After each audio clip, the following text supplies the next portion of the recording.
हर हर महादेव की दोस्तों, नमस्कार।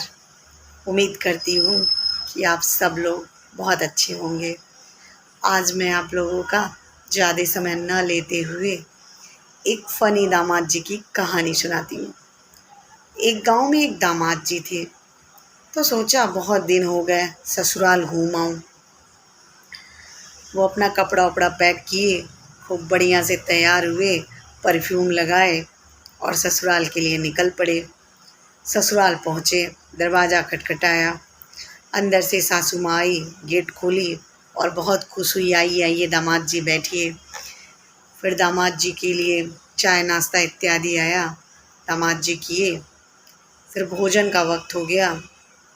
फिर दामाद जी के लिए सासू माँ ने खूब बढ़िया पूड़ी पुआ खीर तरह तरह के पकवान बनाए। दामाद जी बैठ गए खाने के लिए। सारे आइटम में सारे आइटम में दामाद जी को पुआ बहुत पसंद आया। अब दामाद जी पुआ बड़े मन से खाए और सोचा चल के बीबी से यही बनवाऊंगा। उसके बाद सुबह हुआ, दामाद जी फिर खाना पीना खाए और अपने घर के लिए निकल पड़े।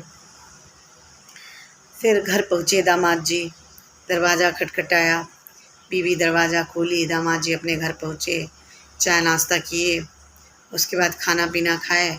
फिर सुबह हुआ तो दामाद जी बोले बीवी से, वही बनाओ जो तुम्हारी मम्मी बनाई थी।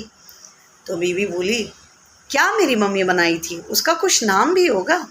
तो बोले, तुम्हारे घर बनता है, तुम्हें पता नहीं है? वही बनाओ जो तुम्हारी मम्मी बनाई थी। फिर दामाद जी बोले, अरे क्या? दामाद जी बोले कि वही जो तुम्हारी मम्मी बनाई थी, गोल गोल होता है, मुलायम मुलायम।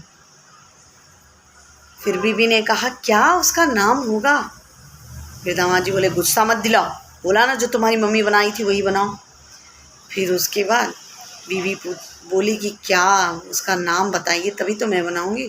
उसके बाद दामाद जी का दिमाग गया घूम और दामाद जी बीवी को मार दिए तड़ातड़।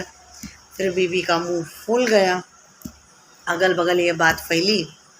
उसके बाद गांव की औरतें आ गई देखने के लिए दामाद जी की पत्नी को। फिर सब औरत कही, अरे बाप रे बाप, कितना मारे हो, ऐसे कोई मारता है? जिसमें एक औरत बोली, हे भगवान राम राम, कितना मारे हैं, बीबी का मुंह तो सूझ के पुआ की तरह हो गया। दामाद जी बोले, हाँ हाँ यही बोले थे बनाने के लिए, नाम याद नहीं आ रहा था। बोले वो बना दो जो तुम्हारी मम्मी बोली है। बोली क्या बनाऊं? इसी पे मैंने मार दिया। बोली छी, कैसन खराब का मनई है तू बचे, कोई पुआ बदे अपने बीबी की ऐसन मारा था। धन्य धन्य धन्य। फिर उसके बाद कहानी ख़त्म हो गई। धन्यवाद दोस्तों, कमेंट करके बताइएगा आपको कैसी लगी कहानी।